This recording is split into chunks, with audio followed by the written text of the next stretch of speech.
Fala galera, meu nome é Fernanda Cordeiro, professora de Química do Cefet, e hoje a gente vai para mais uma aula de resoluções, exame de qualificação UERJ, né? Vai ser tão importante agora para essa prova aí, a prova única desse ano de 2022.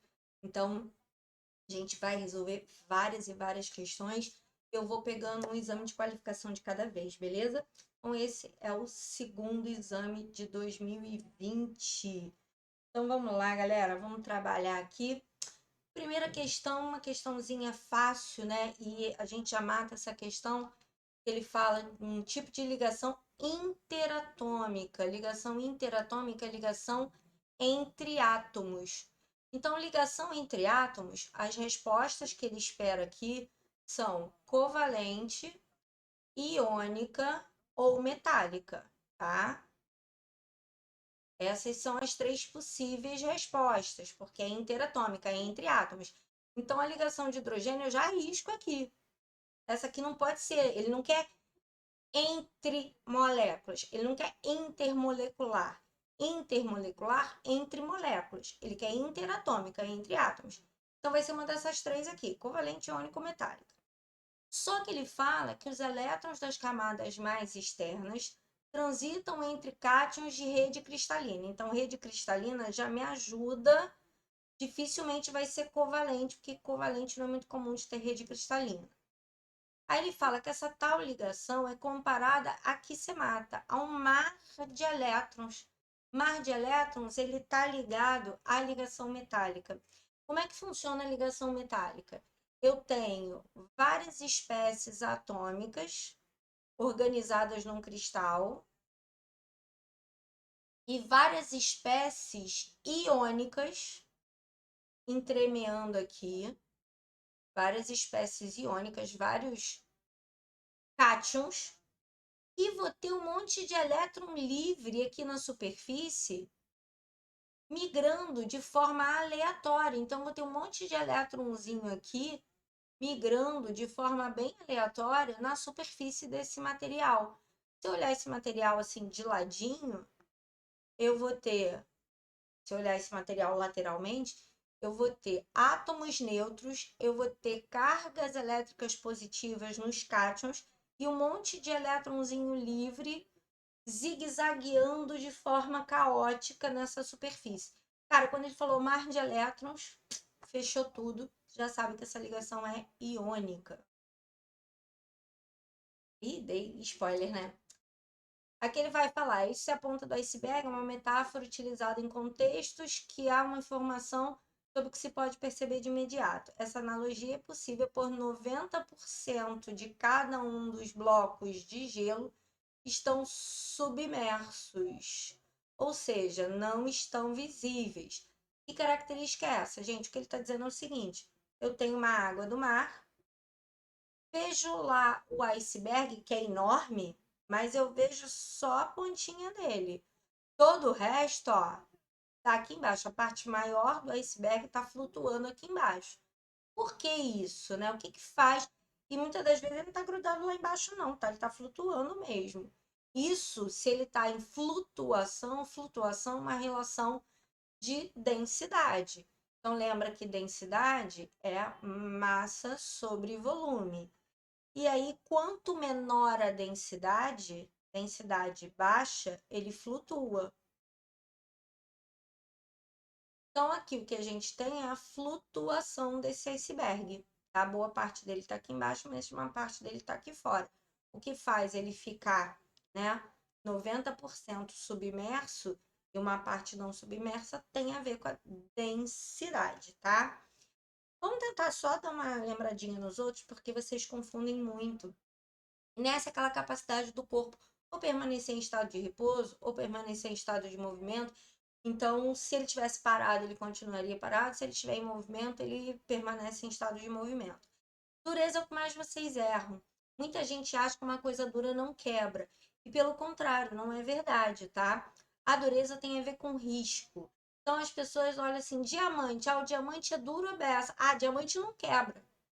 Quem anda vendo novela aí, né, o diamante que quebrou, cara, diamante é duro, é igual vidro. Você tacar no chão, ele espatifa. Você dá uma porrada no diamante, ele espatifa.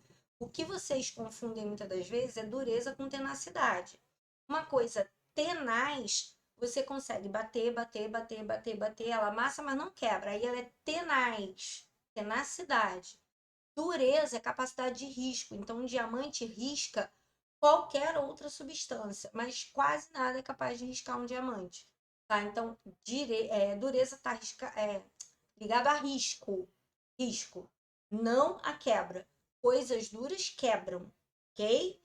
Coisas duras podem quebrar. Agora, um caco de vidro, por exemplo, risca uma parede. Pegar um caco de vidro, uma ponta dele, você consegue riscar uma parede. Então, o caco de vidro é mais duro que a parede, mas se você tacar ele no chão, ele vai quebrar. Fica bem atento para isso, tá bom? Aqui ele vai falar de uma bomba de sódio e potássio, ele vai falar de citoplasma, meio extracelular.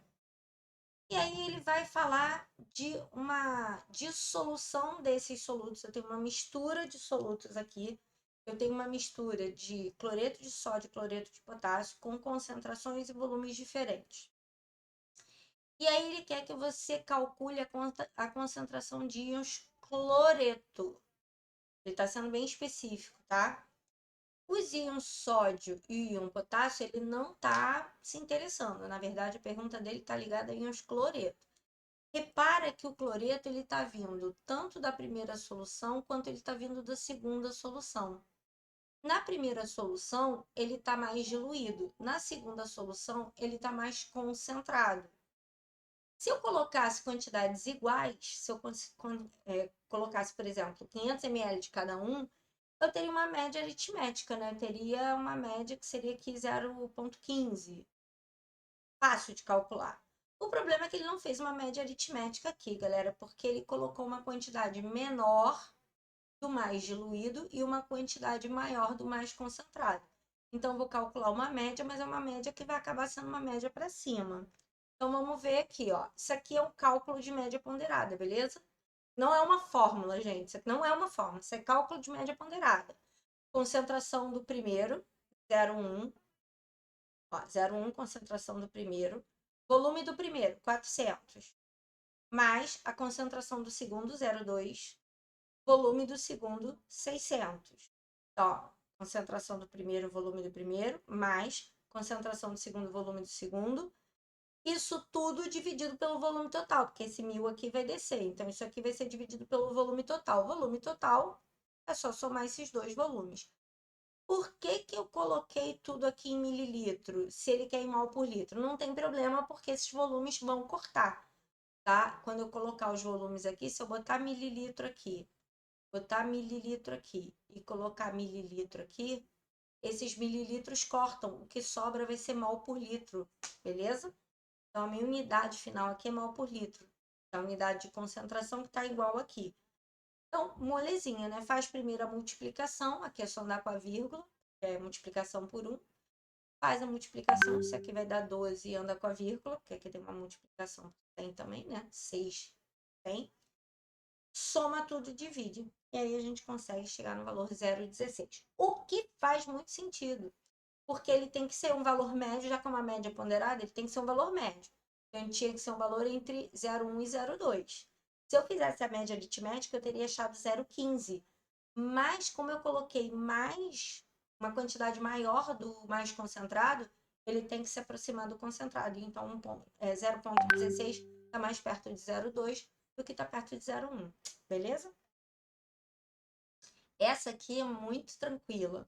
Ele vai falar da hemoglobina glicada, parâmetro de análise sanguínea, aí ele mostra a reação.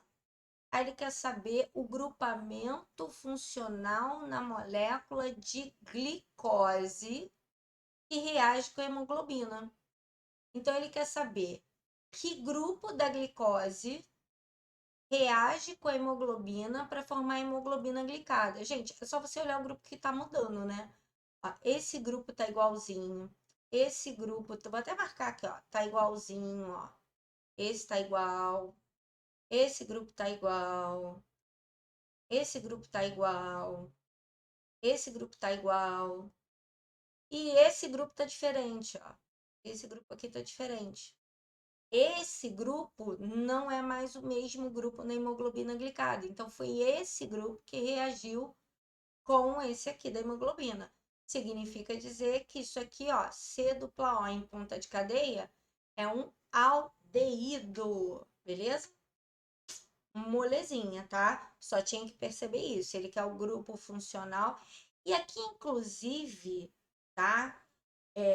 Ele foi bem específico, que ele fala do grupo funcional, mas ele pede que corresponde a uma função orgânica, porque às vezes ele pede o nome do grupo funcional. Ele aqui comenta o grupamento funcional, mas ele pede o nome da função orgânica. Se ele pedisse o nome do grupo funcional, o aldeído é um composto carbonilado. Não foi o caso, tá? Cetona também é carbonilado. Às vezes ele pede. O álcool é hidroxilado.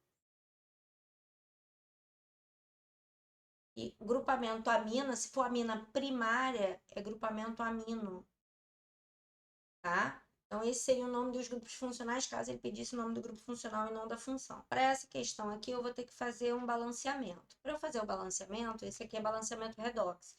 Então, o que eu vou fazer? Colocar o NOx de todos os elementos. Ó, mais 1, menos 1, 0, mais 1, mais 6, menos 2, 0, mais 1, menos 2, mais 1, mais 6, menos 2. Só para lembrar, quem não lembra como é que calcula, esse enxofre aqui eu calculei pelo hidrogênio e pelo oxigênio. Então, para quem não lembra, ó, H2SO4, o hidrogênio nos ácidos, H2SO4, o hidrogênio nos ácidos é sempre mais 1.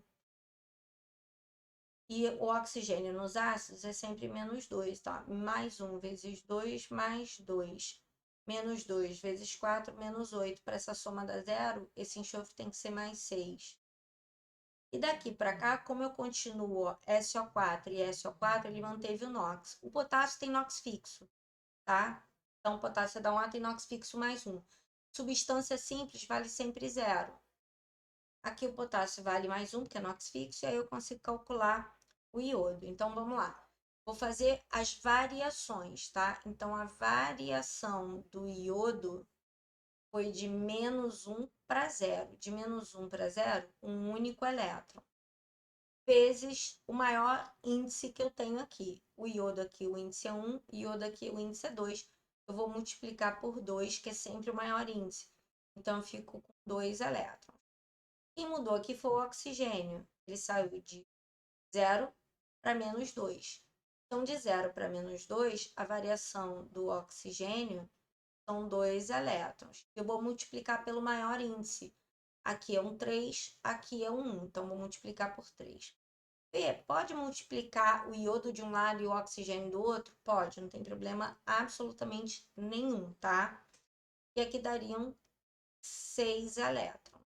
Simplificando, eu vou ter 1 e 3. O 3, que é do oxigênio, vai para o iodo. Qualquer iodo? Não, o iodo que está com maior índice. Então, aqui, ó, iodo de maior índice é 3. E tenho o oxigênio, que eu vou botar o índice 1, e esse 1 vai para o maior também. Então, aqui, ó, sempre trocar, tá? O valor do iodo joga para o oxigênio, o valor do oxigênio joga para o iodo. Então, o oxigênio eu joguei para o iodo, não é qualquer iodo, foi o iodo de maior índice. O iodo de maior índice é esse aqui. E o 1, que é do iodo, eu vou jogar no oxigênio, que também não é qualquer um, é o oxigênio de maior índice. Então, é esse aqui, ó. Beleza? Aí, agora é só terminar o balanceamento, tá? Aqui já dá para achar a resposta, mas vamos terminar esse balanceamento. Então, ó, 3 vezes 2 são 6 iodos. Então, eu vou precisar de 6 iodos. Vou ter 6 potássios. Então, são 3 potássios. Vou ter 3 enxofres. Eu vou precisar de 3 enxofres. E aí, eu vou confirmar os hidrogênios. Ó. 3 vezes 2, 6. Se eu colocar um 3 aqui, 3 vezes 2, 6. Beleza? Aí, esse oxigênio que mudou, ó. 1 vezes 3, 3. 1 vezes 3, 3, porque SO4 veio parar todo aqui. e aí minha equação fica devidamente balanceada. E a minha resposta, então, 6 e 3. 6 é o valor do x, 3 é o valor do y. Tranquilo? Belezinha? Questãozinha de deslocamento de equilíbrio bem típica, tá? Ele aqui vai falar de 4 equilíbrios e ele vai causar um aumento de pressão. Já sei que ele está falando de gás, tá? Se não for gás, eu nem olho. Por acaso, todo mundo aqui é gasoso, então não tenho esse problema de ter um sólido. Mas se eu tivesse um sólido, sólido não entra. Aí ele diz que aumentou a pressão e que houve um deslocamento de equilíbrio da concentração dos produtos. Eu aumentei, com esse aumento de pressão, um aumento, né, do produto da reação. Se eu aumentei a pressão e aumentou o produto, significa que o aumento de pressão favoreceu o sentido direto. O que é sentido direto, Fê? Sentido direto é o sentido que você está acostumado. Sentido direto é da esquerda para a direita. E o contrário, sentido inverso. Então, ele falou que aumentou a pressão, houve um aumento do produto. Gente, pressão e volume andam ao contrário. Pensa bem, eu tenho aqui um recipiente. Se eu aumento a pressão, eu empurro para baixo. Aumento de pressão significa que vai caber menos. Então, todo aumento de pressão está associado a uma diminuição do volume. Então, eu tenho que ver onde tem menos gás. Vou fazer o cálculo, como aqui é tudo gasoso, eu não vou ter muito problema. Então, vou fazer o cálculo do número de mol de gás de cada um. Aqui, ó, 1 mol e 1 mol. Então, eu tenho 2 mols de gás. Aqui também tem 2 mol de gás. Ah, então essa é uma equação que mexer na pressão, 2 mols de gás para um lado, 2 para o outro, não vai mudar nada. Aqui eu tenho 2 mais 1. Aqui eu tenho 3 mol de gás. Aqui eu tenho 2 mol de gás.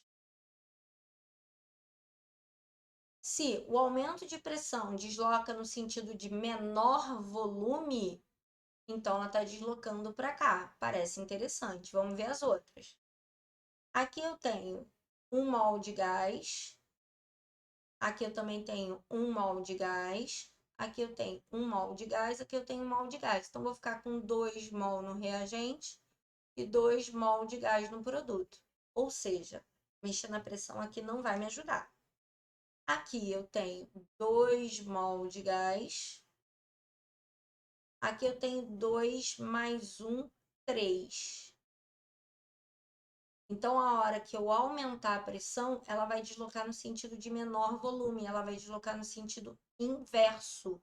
Então, duas eu não vou ter alteração, uma eu vou ter no sentido direto, outra eu vou ter no sentido inverso. Como ele quer que aumente a concentração dos produtos, eu vou ficar com a 2, que está deslocando a reação no sentido direto, beleza? Galera, por incrível que pareça, era só isso. O exame de qualificação é pequenininho. E a gente não vai fazer exame de qualificação esse ano de 2022. Não tem problema, gente, porque as questões, muitas delas que caíram, né, porque já não é a primeira prova de exame único que a gente vai ter, não fugiram muito disso não, tá? As 7 questões que caíram na prova de exame único é com cara de exame de qualificação. Então, treinar os exames de qualificação vão te ajudar para esse exame único. Então, toda semana aí eu vou postar aí pelo menos de 1 a 2 vídeos de exame de qualificação e vou tentar o mais rápido possível postar as reações a partir de orgânica, tá bom? E vem com a gente. Bom, se gostou, deixa um like. Se tiver dúvida, posta lá no comentário que eu prometo que eu vou ajudar vocês, tá bom? Beijos, fui!